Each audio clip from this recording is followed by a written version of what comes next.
আসসালামু আলাইকুম। এটা হচ্ছে gear up gaming keyboard and mouse যেটা দিয়ে আপনার স্মার্টফোনে গেমগুলো খেলতে পারবেন পিসির মতো করে। তো এটাকে কিভাবে কানেক্ট করতে হয় আসলে আমরা দেখাই। শুরুতে সেটআপটা বলে দিচ্ছি। এখানে অনেক ইম্পোর্টেন্ট জিনিস আমরা একটা পাওয়ার ব্যাংক বা আপনি যেকোনো ধরনের 5 ভোল্টের একটা যে অ্যাডাপ্টার আছে সেটা দিয়ে এটাকে কানেক্ট করতে পারেন। আমরা এখানে বেসাস আদামান নিয়েছি। তো এটাকে আমরা এই যে এটার সাথে কানেক্ট করে নিয়েছি এইখানে কানেক্ট আছে। আর মোস্ট ইম্পোর্টেন্ট এটা অনেকে ভুল করেন। মাউসের যে সাইন সেখানে মাউস কানেক্ট করতে হবে, কিবোর্ডের যে সাইন সেখানে কিবোর্ড সাইন মানে অ্যাড করতে হবে। এরপর দেখবেন যে এখানে একটা লাইট কিন্তু ব্লিঙ্ক করছে, অর্থাৎ এটা ব্লুটুথে সার্চ হবে এখন পেয়ার হওয়ার জন্য এটা এমন করছে। তো আমরা এখন ব্লুটুথটা অন করব। অন করার পর আমরা সার্চ করব এটা। এখানে লেখা আছে দেখেন M1 Pro, এটার মধ্যে কিন্তু লেখা আছে আমরা M1 Pro এটা এই যে অলরেডি এটা কানেক্টেড হয়ে গেছে, কজ আমি এটা কানেক্ট করেছিলাম M1 Pro। এটা আপনারা কানেক্ট করবেন। কানেক্ট করার পর দেখবেন লাইটটার ব্লিঙ্ক করবে না। এবার কি করতে হবে? এবার আমাদের কু গেমার্স অ্যাপ, যেটা আপনি এটা নিচে স্ক্যান করলেই পাবেন কু গেমার্স। তো সেই অ্যাপটা ইনস্টল করতে হবে। অ্যাপটা ইনস্টল করার পর আমরা এখানে কিছু বিষয় আছে আপনাকে প্রথমে সেট আপ করতে হবে আপনার এই মাউস আর কিবোর্ডটা, এটা স্বাভাবিক।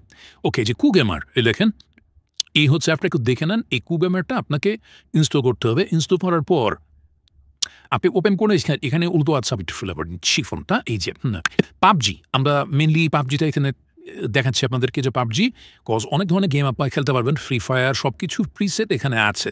আর যদি না থাকে আপনি সেট আপ করে নেবেন। যেমন এখন আমরা পাবজিটা এখানে নিয়েছি। দেখেন শুরুতে কী করতে হবে, আপনাকে পাবজি গেমটা ওপেন করতে হবে। পাবজি গেমটা ওপেন করার পর আপনি TDM একটা ম্যাচ ওপেন করবেন। আপনার যে কনসোল আছে এই কনসোলের একটা স্ক্রিনশট নেবেন। স্ক্রিনশট যেমন যেটা নিতে হবে স্ক্রিনশট। তো স্ক্রিনশটটা নেওয়ার পর ধরেন শুরুতে এরকম থাকবে না, এরকম পাবজির জন্য আপনি ক্লিক করবেন, ব্ল্যাঙ্ক থাকবে। সেখানে আপনি যেখানে ইমেজ আছে এই ইমেজ, এই যে দেখতে পাচ্ছেন ইমেজ, এই ইমেজে আপনি ট্যাপ করবেন। ইমেজে ট্যাপ করার পর আপনার গ্যালারি ওপেন হয়ে যাবে। সেখান থেকে আপনি যে আপনার যে ইন্টারফেসটা আছে সেটাকে আপনি সিলেক্ট করবেন, যে আমি সিলেক্ট করেছি ইন্টারফেস। এবার আপনি আপনার হাতে যে টাচ করে আপনি এই বাটনগুলোকে কনফিগার করতে পারেন। দেখেন এখানে যতগুলো বাটন আছে, এই মাউসের যে বাটন আছে সবগুলোই কিন্তু এই যেখানে আছে TFFGFV সব কিছু আছে। যেমন আর যেখানে আরে হচ্ছে রিলোড, তো আমি রিলোডের উপর আর রেখেছি। তারপরে যে ক্রাউচ সি, সি এর ক্রাউচ আমি কিন্তু যে সিতে ক্রাউচটা রেখেছি। জেড যেটার কিছু মানে শুয়ে পড়ান যায় না, এটা কী বলে। তো এই যে এটা আমি জেডে রেখেছি। এছাড়া স্পেসে হচ্ছে জাম্প। এই যে জাম্পটাকে আমি স্পেসে রেখে দেখেন আপনি চাইলে এটাকে মুভ করতে পারবেন। মুভ করা যায়, এটাকে মুভ করবেন আপনি যে কোনো জায়গায় কনফিগার করতে পারবেন। এরকম মাউসের যে রাইট বাটনটি আছে, রাইট বাটনটি আমি রেখেছি হচ্ছে এই ভিউ ফাইন্ডারে। আর যে লেফট বাটনটি আছে সেটা রেখেছি আমি যে ফায়ারের মধ্যে। এভাবে আপনি প্রতিটি বাটনকে আপনি কনফিগার করতে পারবেন। যেমন এখানে যদি দেখেন ডাব্লিউ উপরে, এই যে ডাব্লিউ দিয়ে উপরে যাচ্ছি, এ দিয়ে লেফটে যাচ্ছি, ডি দিয়ে রাইটে যাচ্ছি, এস দিয়ে ডাউনে যাচ্ছি। আর যে ট্যাবে আপনি ব্যাগে সব কিছু দেখতে পারবেন, ব্যাগে কী আছে। এছাড়া যে ওয়ান বাটন দিয়ে আপনি 1 নাম্বার ওপেন সিলেক্ট করতে পারবেন।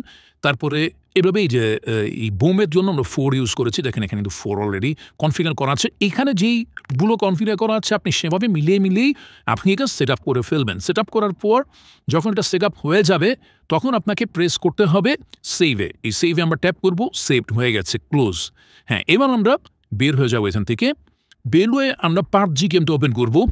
তো আপনি F5 বাটন ট্যাপ করবেন, তাহলে কার্সর চলে আসবে। দেখেন আমাদের কিন্তু এই যে কার্সর চলে আসছে, এখন আপনি ইজিলি কন্ট্রোল করতে পারবেন।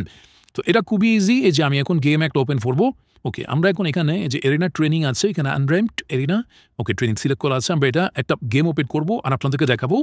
আর যখন আপনি গেম স্টার্ট করবেন তখন F5টা আপনি আবার প্রেস করলে তখন এইখানে যে কার্সর সেটা চলে যাবে। তো এইভাবে আপনি চাইলে যে কোনো গেমকে আপনি কনফিগার করতে পারবেন। তো আমরা একটু দেখি গেমটা। ওকে, এটা কিন্তু খুবই ইজি, মানে গেমিংটাকে ডিফারেন্ট লেভেলে নিয়ে গেছে। আচ্ছা আমি একটু রিলোড করি। দেখেন এভাবে কিন্তু মোবাইল গেমিংগুলো খেলার কোনোরকম মজা আছে, বুঝছেন। মানে যারা ফোনে খেলতে খেলতে বোর হয়ে গেছেন তাদের জন্য এটা খুব বেস্ট হবে। আমার কাছে খুবই মজা লাগে। আমি গেম খেলি না অ্যাকচুয়ালি, বাট এভাবে খেলে দেখা যায় ঘন্টার পর ঘন্টা গেম খেলা হয়ে যায়। তো কেমন লাগবে জিনিসটা অবশ্যই জানাবেন। আর কখনো এভাবে খেলেছিলেন কিনা গেমস সেটাও অবশ্যই জানাবেন। Thank you so much.